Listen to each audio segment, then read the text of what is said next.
मैं डॉक्टर नरेश राज आज आप सबका आपके मेहमान प्रोग्राम में खैर मकदम करता हूं। आज के जो हमारे मेहमान ख़ुसूसी हैं वो मल्टी फेसेट पर्सनैलिटी हैं। वो भंगड़े के बहुत अच्छे प्लेयर हैं। तो आज हम आपके रूबरू लेके आ रहे हैं। वो रॉक ऑफ जब्राल्टर की तरह खड़ा रहा, अपनी जगह से कभी नहीं हिला। और हम ये दुआ करते हैं और उम्मीद भी करते हैं अल्लाह ताला से कि ये शख्स उस अपनी जगह से कभी ना हिले। हमारे पंजाब की आन बान शान पम्मी बाई की बात कर रहा हूँ। पम्मी बाई जी, आपका हमारे प्रोग्राम में खैर मकदम है। जी आया नू, सत श्री अकाल। शेर एक आपकी नज़र करना चाहूँगा। डॉक्टर बशीर बद्र साहब का ये शेर है और ये आपकी करैक्टर को पूरा डिस्क्राइब करता है। हम वो दरिया हैं जो अपना हुनर जानते हैं, हम वो दरिया हैं जो अपना हुनर जानते हैं, जिस तरफ चल पड़ेंगे रास्ता हो जाएगा। वाह वाह वाह, धन्यवाद डॉक्टर साहब। मैं आज के इस प्रोग्राम को वालेकुम सलाम आखता हूँ, सत श्री अकाल आखदा, जय हिंद आखदा। शुक्रिया सर। सो तुहाडा खैर मकदम करदा मेरे इस घर च आए। शुक्रिया वेलकम। शुक्रिया। हम ये जानना चाहेंगे कि आपका ये जो नाम है पम्मी से पम्मी बाई कैसे हो गया? तो ये हमारे सामीन के ध्यान में ये सवाल बहुत आता है। जी बताता हूँ डॉक्टर साहब जी कि बाई शब्द जो है वो भरा नूं कहंदे ने जी, बड़े भाई को जो रिस्पेक्टेबल ब्रदर है। रिस्पेक्टेबल हम जैसे दबाबे में चले जाते हैं, वहाँ भाजी कहंदे ने लोग जी, ते अगे माझे च जाने हैं तो उत्थे लोग भाऊ जी आंदे ने जी। ਤੇ ਸਾਡੇ ਮਾਲਵੇ ਦੇ ਵਿੱਚ, ਜਿਸ ਮਾਲਵੇ ਦੇ ਵਿੱਚ ਬਠਿੰਡਾ ਹੈ, ਫਿਰੋਜ਼ਪੁਰ ਹੈ, ਫਰੀਦਕੋਟ ਹੈ, ਸੰਗਰੂਰ ਹੈ, ਮਾਨਸਾ ਹੈ, ਪਟਿਆਲਾ ਹੈ, ਰੋਪੜ, ਲੁਧਿਆਣਾ, ਮਤਲਬ ਕਿ ਸਤਲੁਜ ਤੋਂ ਉਰਾਂ ਉਹ ਸਾਰਾ ਮਾਲਵੇ ਬੈਲਟ ਦੇ ਵਿੱਚ ਜਿਸ ਕਿਸੇ ਬੰਦੇ ਨੂੰ ਕੋਈ ਸਤਿਕਾਰ ਦਿੰਦੇ ਨੇ, ਆਪ ਤੋਂ ਵੱਡਾਪਣ ਦਿੰਦੇ ਨੇ, ਉਹਨੂੰ ਬਾਈ ਜੀ ਕਹਿ ਕੇ ਪੁਕਾਰਦੇ ਨੇ। ਸੋ ਲੋਕਾਂ ਨੇ ਘਰ ਦਾ ਨਾਮ ਮੇਰਾ ਪੰਮੀ, ਕਿਤਾਬਾਂ ਦੇ ਸਰਟੀਫਿਕੇਟਾਂ ਦਾ ਨਾਮ ਪਰਮਜੀਤ ਸਿੰਘ ਸਿੱਧੂ, ਲੋਕਾਂ ਦਾ ਪੰਮੀ ਬਾਈ। इस तरह आप पम्मी बाई बस। तो सबसे पहले हम आपके भंगड़ा की तरफ आते हैं। हाँ हाँ। तो ये बताइए कि भंगड़ा आपकी ज़िंदगी में कैसे और कैसे हुआ? आपने कहीं से सीखा? आपका शौक़ था, शौकिया शुरू किया, या बाकायदा आपने किसी से तालीम ली? क्योंकि ये कहा जाता है कि अगर हिंदुस्तान में भंगड़ा किसी से आपने देखना है, सीखने की बात तो दूर की है, अगर देखना है तो पम्मी बाई को देख लो। शुक्रिया। मैं बताना चाहता हूँ आपको जी कि मेरा जन्म मेरे गांव है डिस्ट्रिक्ट संगरूर में, सनाम तहसील में, जखेपर जी, वहाँ हुआ जी। तो शुरुआती दौर में मैं पहली, दूसरी, तीसरी, 4th क्लास तक वहीं रहा। तो वहाँ मैंने गाना सीखा सबसे पहले। तो सबसे पहले गाना हुआ आपकी? सबसे पहले मेरी ज़िंदगी में गाना आया। गाना हुआ जी। गाने के बाद मेरे फादर सब रजिस्ट्रार बन गए, वो सनाम आ गए जी। तो हम भी वहाँ से सारा फैमिली शिफ्ट होकर सनाम आ गए। तो वहाँ जब मैं स्कूल में गया तो वहाँ मनोहर दीपक साहब और उनके साथ मेरे उस्ताद लेट भानाराम जी और कई लोग, मंगल सलामी जी, वो डांस कर रहे थे। मुझे मालूम नहीं था कि क्या कर रहे हैं। I don't know the name of this dance जी। तो मेरे जहन में आया कि यार ये मैं जरूर सीखूंगा जी। तो डॉक्टर साहब बस वो सीखने का ऐसा काम चला कि मैं स्कूल में पहले जब जूनियर क्लासेस में मैं था तो जूनियर टीम में आया जी। उसके बाद जब मैं 8th क्लास में गया तो मैं सीनियर टीम में चला गया। तो गायकी का मेरा जो शौक था वो थोड़ा सा पीछे रह गया और भंगड़ा आगे निकल गया जी। और कॉलेज में जाकर फिर मैंने गायकी थोड़ी सी शुरू की जी, लेकिन वहाँ भी भंगड़ा फिर आगे निकल गया। कॉलेज आपका पटियाला हुआ, संगरूर? कॉलेज संगरूर हुआ। यूनिवर्सिटी पटियाला में, पंजाबी यूनिवर्सिटी पटियाला जी। तालीम जहाँ से, फिर हायर एजुकेशन जहाँ से ली, LLM की, LLB की, डिप्लोमा इन पब्लिक रिलेशन किया, तो वो सारा कुछ जहाँ किया। उसके बाद मतलब कि भंगड़े का जो चल रहा था सिलसिला, वो इतना चला कि नेशनल और इंटरनेशनल प्लेटफॉर्म, वो सारे प्लेटफॉर्म पर मैं शौकिया तौर पर करता था। कभी सोचा नहीं था प्रोफेशनल कैरियर बनाना है। नो वे नो वे नो वे। वालिद साहब वो फ्रीडम फाइटर थे जी। और वो चाहते थे कि मैं कुछ पढ़कर कोई अच्छा ऑफिसर बनूं, पॉलिटिशियन भी थे वो। लेकिन मेरे जहन में तब था कि मैं पॉलिटिशियन बनूंगा। अच्छा, इसीलिए लॉ किया था, तब था कि पॉलिटिशियन बनूंगा, सोचा नहीं था जी। तो गाने का काम बस शौकिया तौर पर बोलियां डाल ली, कहीं बैठ के कोई महफिल कर ली, इतना ही था, इसके ज़्यादा कुछ नहीं था जी। जब मैंने लॉ कंप्लीट किया तो मुझे एक अपॉर्चुनिटी मिली गवर्नमेंट ऑफ इंडिया में, ministry of human resources and culture में। तो वहाँ डॉक्टर साहब जाकर मुझे एक प्रोग्राम ऑफिसर की नौकरी मिल गई। जोनल कल्चर सेंटर्स सेटअप्स हुए इंडिया में, 7 जोनल कल्चर सेंटर जी। एक जोनल कल्चर सेंटर में मैं चला गया जी। वहाँ मेरी जो भंगड़े की तो मेरी है ही है इसी पहचान, ठीक। तब लोग सिर्फ मुझे भंगड़े वाला पम्मी जानते थे जी, क्योंकि मैंने inter university, orient inter university, national international platform सभी बारी भंगड़ा इतना डाला था कि एवरीबॉडी से नो। तो यूनिवर्सिटी में फिर मैं as a coach Punjabi university में, गुरु नानक देव यूनिवर्सिटी में, कुरुक्षेत्र यूनिवर्सिटी में, एग्रीकल्चर यूनिवर्सिटी में वो भी काम किया जी। तो उसके बाद एशियाड 82 में भी मैं पंजाब गवर्नमेंट की ओर से रिप्रेजेंट किया पंजाब को जी। एशियाड 82 में भी एज एन कोच जी। तो सबसे छोटी उम्र का था।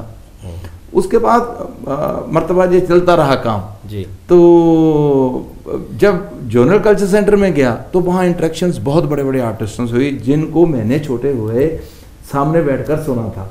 उनमें से सुरेंद्र कौर थी, उसमें से नरेंद्र बीबा थी, उसमें से गुरमीत बाबा थी, जगमोहन कौर थी, कुलदीप मानक थी और अच्छे अच्छे रिनाउंड आर्टिस्ट थे। तो सभी को सुनने के बाद जब उनके साथ मिला तो बड़ा अच्छा लगा कि यार ये तो बहुत अच्छे आर्टिस्ट हैं जी। तो उन लोगों ने मुझे तराशा। अच्छा जी। जब वो रिहर्सल करते थे स्टेज परफॉर्मेंस से पहले तो मुझे शौक था, मैं भी वहाँ एक आधा लाप जा कोई बोली डालता, तो वो कहते जब why not come on the stage, आ जाओ जी। तो उनके साथ गाना लगा। तो गाते गाते तो मुझे अभी भी याद है कि जो गुरमीत बाबा हमारे पंजाब के लीजेंड सिंगर हैं जी। मेरे बड़े बहन जी हैं, उनके हस्बैंड वो भी बहुत अच्छे आर्टिस्ट हैं, कृपाल बाबा जी। तो वो मुझे बोले कि जी आप रेडियो क्यों नहीं पास करते। अच्छा जी। मैंने कहा क्या करेंगे, कहता नहीं शौकिया तौर पर गा लिया करो, रेडियो पास करो। तो वो फॉर्म लाया तो मैंने ऑल इंडिया रेडियो के एडिशन के फॉर्म भर दिए। तो 88 में डॉक्टर साहब मैंने रेडियो पास कर लिया जी। बी ग्रेड में मैं रेडियो आर्टिस्ट बन गया। तो थोड़ा सा मन में वो भी खुशी हुई कि रेडियो पर मैं वहाँ गा रहा हूँ और लोग मुझे सुन रहे हैं। मैं भी अपनी कार में ढाई वाले प्रोग्राम में सुनता था। उस वक्त रेडियो हुआ था। रेडियो सब बड़ी बात थी, और कुछ नहीं, रेडियो बड़ी बात थी। और नेशनल हुका पर मैं ऑलरेडी परफॉर्म कर चुका था जी। तो एक मरतबा तो गुरदास मान साहब, मिलन सिंह, वो दोनों सिंगर थे। मुझे वहाँ शरदत्ती थे चाहे प्रोड्यूसर, वो अभी डायरेक्टर रिटायर हुए हैं दूरदर्शन के दिल्ली में। तो वो कहते नेशनल का पर एक बैसाखी का प्रोग्राम था। तो मैंने कहा मेरे पास एक फोक इंस्ट्रूमेंट्स के साथ एक गाना है, कहते सुनाइए। या सुनाया, कहते ये तो जरूर करना है, गुरदास मान को छोड़ सकता हूँ लेकिन ये नहीं छोड़ सकता। तो ये गाने की फरमाइश हम अभी कर दें आपसे? अभी कर दो तो अच्छा है। तो माहौल बना हुआ है तो बेहतर रहेगा कि हमारे सामीन को ये गाना सुनाया जाए।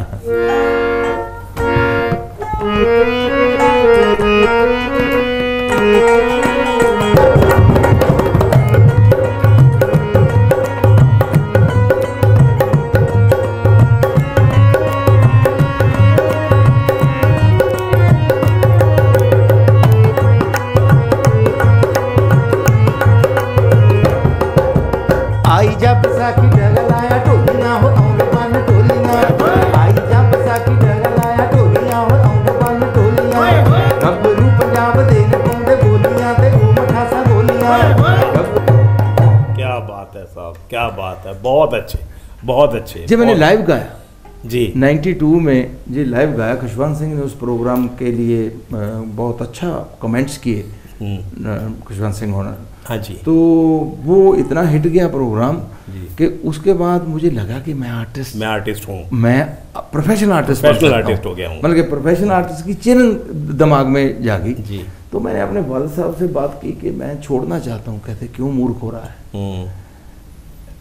रेड आइकन्स लगा हुआ है गाड़ी पर, 6 स्टेट हैं आपके पास, प्रोग्राम डायरेक्टर हैं, 5-7 साल में डायरेक्टर बन जाएंगे हैं। तो आर्टिस्ट मैंने भूखे मरते देखे हैं, जमीनें जायदादें बेचते देखे हैं। बिल्कुल ठीक कह रहे थे जी। तो उनकी बात भी ठीक थी, उसने अपने ज़माने के लोग देखे थे जी उन्होंने। तो मुझे डॉक्टर साहब ये था कि मेरे अंदर एक पैशन था, एक कमिटमेंट थी towards to my language, to my culture, जो मैंने सीखा था अपने उस्ताद जी स्वर्गीय भानाराम, वो मेरे साथ ही फोटो है, जिनसे मैंने भंगड़ा सीखा, गाना सीखा और इंस्ट्रूमेंट, फोक इंस्ट्रूमेंट बजाने सीखे। साथ में मनोहर दीपक हैं, वो भंगड़े के किंग थे हैं, तो जिन्होंने सबसे पहले सिल्वर स्क्रीन पर भंगड़ा किया। तो वो इन लोगों का आशीर्वाद था मेरे पास जी।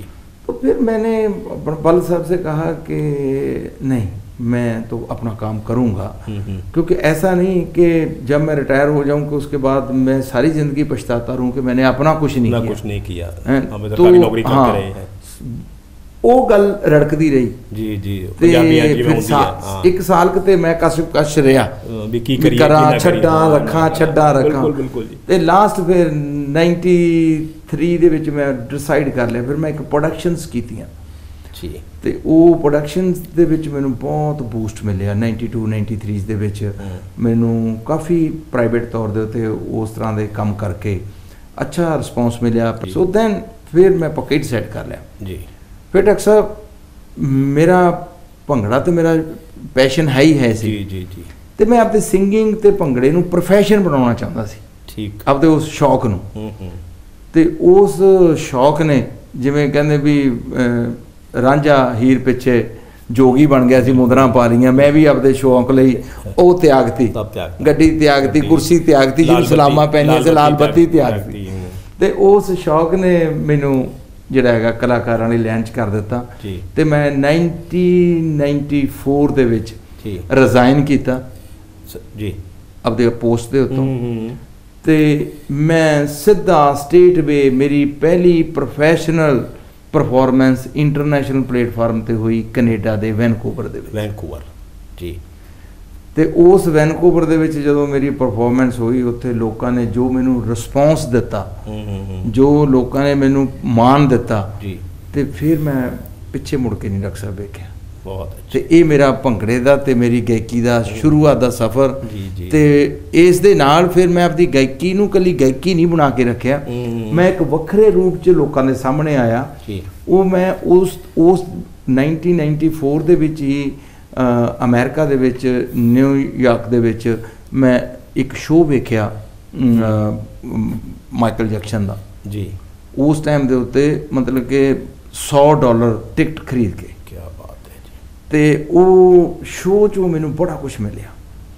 ਮੈਨੂੰ ਇੱਕ ਤਾਂ ਇਹ ਮਿਲਿਆ ਕਿ ਇਹ ਬੰਦਾ ਆਪਦੀ ਨਸਲ, ਆਪਦੀ ਕੌਮ ਲਈ ਕਿੰਨਾ ਕਮਿਟਡ ਹੈ, ਬਿਲਕੁਲ ਆਪਦੇ ਕਲਚਰ ਲਈ ਕਿੰਨਾ ਕਮਿਟਡ ਹੈ, ਤੇ ਇਹ ਬੰਦਾ ਕਿੰਨਾ ਵਧੀਆ ਪਰਫਾਰਮਰ ਹੈ, ਬਹੁਤ ਵੀ ਲਾਜਵਾਬ ਪਰਫਾਰਮਰ, ਲਾਜਵਾਬ ਡਾਂਸਰ, ਲਾਜਵਾਬ ਸਿੰਗਰ, ਗਾਇਕ, ਹਾਂਜੀ ਬਿਲਕੁਲ ਬਿਲਕੁਲ ਮਲਟੀ ਟੈਲੈਂਟਡ, ਜਿਹੜਾ ਤੁਹਾਡੇ ਬਾਰੇ ਅਸੀਂ ਕਹਿੰਦੇ ਹਾਂ ਮਲਟੀ ਟੈਲੈਂਟਡ। ਉਹ ਫਿਰ ਮੈਂ ਆਪਦੇ 'ਚ ਉਹਨੂੰ ਦੇਖਿਆ, ਮੈਂ ਉਹਨੂੰ ਆਪਦੇ 'ਚ ਫਿੱਟ ਕੀਤਾ, ਬਿਲਕੁਲ ਬਿਲਕੁਲ। ਤੇ ਮੈਂ ਆਪਦੇ 'ਚ ਫਿੱਟ ਕਰਨ ਤੋਂ ਬਾਅਦ ਫਿਰ ਮੈਨੂੰ ਮਹਿਸੂਸ ਹੋਇਆ ਕਿ ਵੀ ਜੇ ਕੁਛ ਕਰਨਾ ਹੈ ਤੇ ਇਹਦੇ ਵਾਂਗੂ ਕਰਨਾ ਹੈ।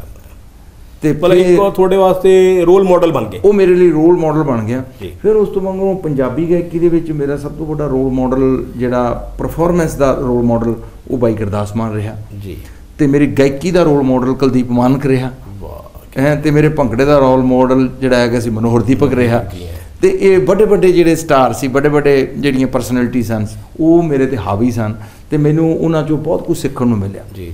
ਤੇ ਉਹ ਸਿੱਖ ਕੇ ਫਿਰ ਮੈਂ ਆਪਦੇ ਪੰਜਾਬੀਅਤ ਲਈ, ਆਪਦੇ ਪੰਜਾਬੀ ਕਲਚਰ ਪ੍ਰਕਾਸ਼ ਕੌਰ ਦੀ ਹੂਕ ਜਹੀ, ਹੁਣ ਕਿਤੋਂ ਲੱਭੀਏ ਬਾਜ ਕੋਇਲ ਦੀ ਕੂਕ ਜਹੀ, ਸੁਰਿੰਦਰ ਤੇ ਪ੍ਰਕਾਸ਼ ਕੌਰ ਦੀ ਹੂਕ ਜਹੀ।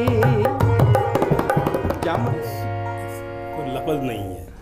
एक सवाल जो आपसे पूछना चाह रहे थे उसका जवाब आपने गाने में ही दे दिया। सवाल आप समझ ही गए होंगे कि ये जो आजकल जो विरसे के नाम पर, पंजाबियत के नाम पर जो वल्गरिज्म आ गया है, तो उससे मेरा ख्याल है कि हर एक पंजाबी का सिर तो शर्म से झुकता है तो आप इन लोगों को, आप सीनियर हैं, आप इन लोगों की क्यों नहीं कभी राय देते हैं, कान पकड़ के कहते भी यार भी तू ठीक गाया कर, कुछ अच्छा गाओ? डॉक्टर साहब, कौन किसी से सुनना चाहता है, कौन किसी से पूछना चाहता है? वो जमाना और था, शर्म आती, वो जमाना और था, शर्म आती है जब उस्ताद लोगों की कदर होती। जी जी जी।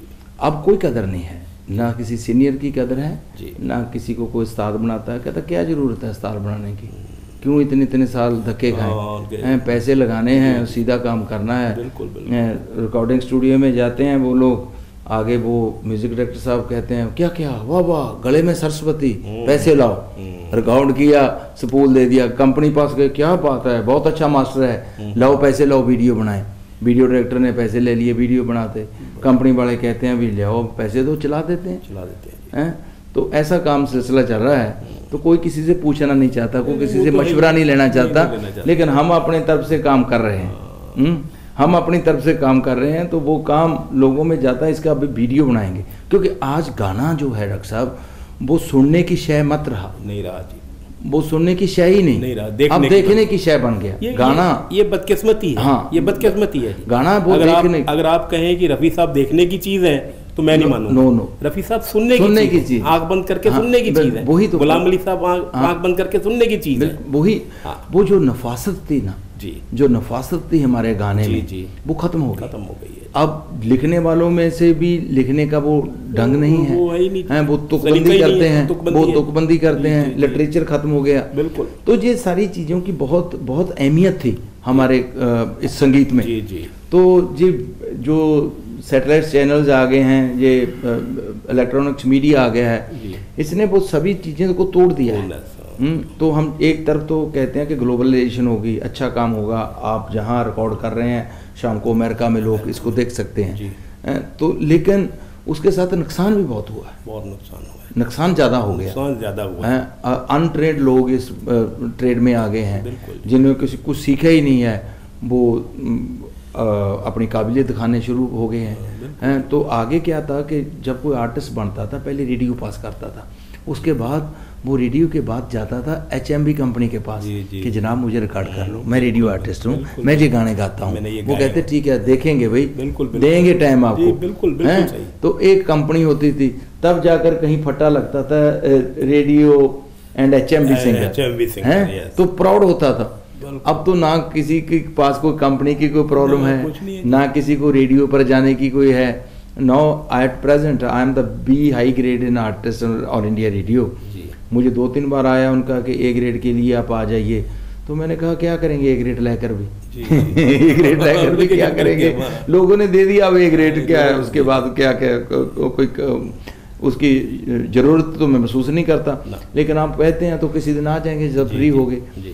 तो ऐसा है कि संगीत जो एक है बहुत बड़ा समुंदर है, इसमें जितना भी आप तिर सकते हैं, जितना भी आप डेप्थ में जा सकते हैं, लेकिन इसको सर करना बहुत मुश्किल है। रॉक ऑफ जिब्राल्टर इसलिए है जी, क्योंकि पता नहीं कितने आए, लहरें टकराई, लेकिन चली गई।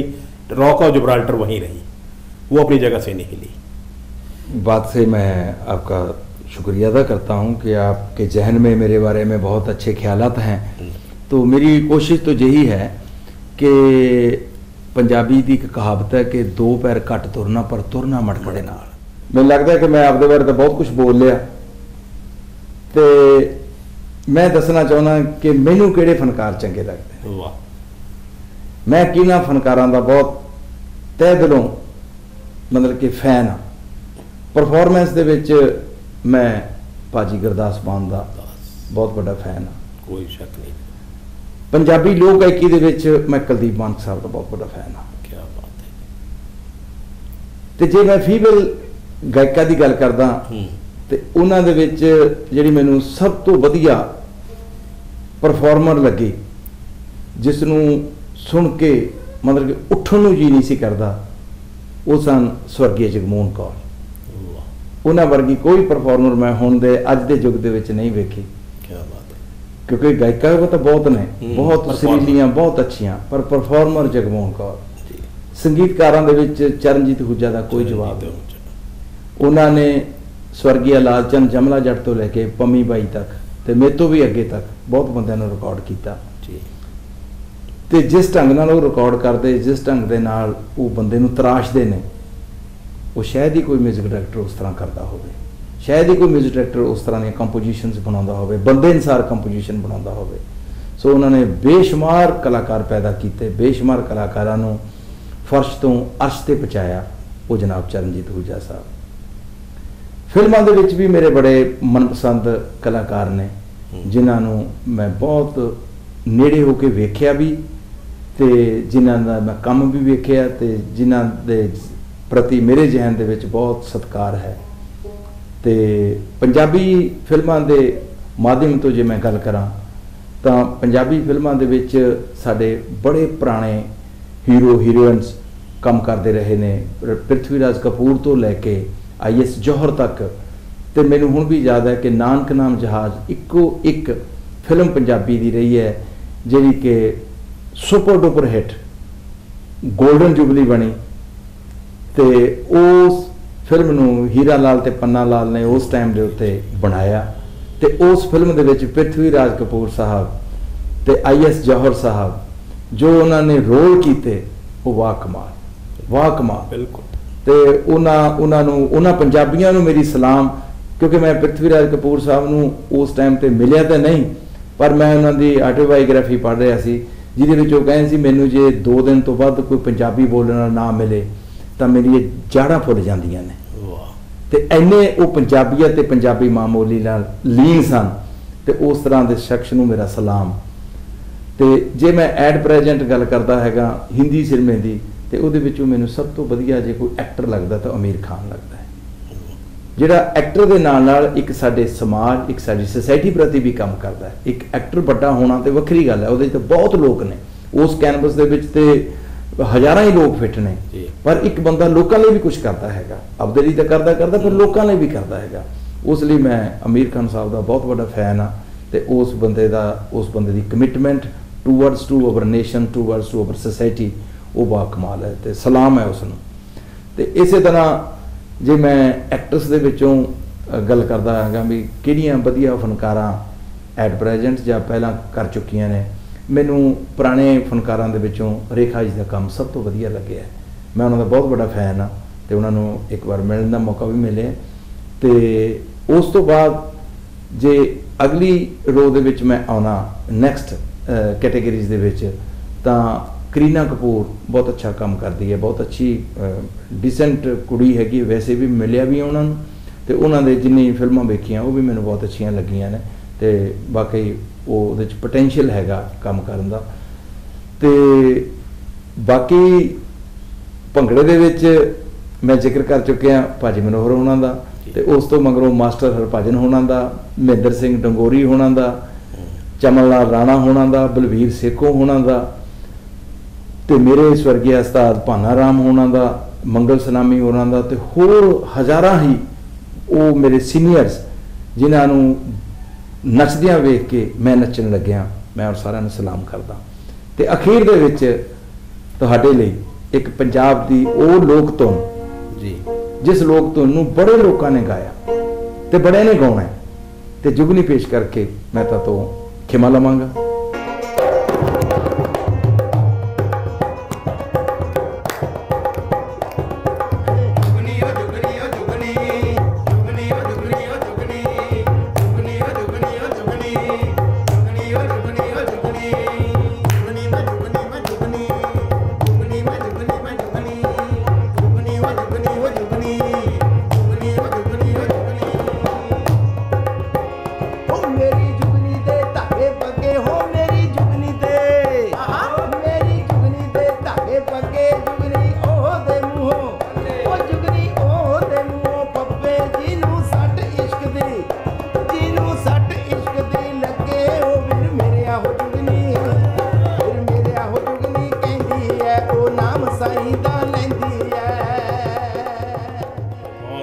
बहुत अच्छे।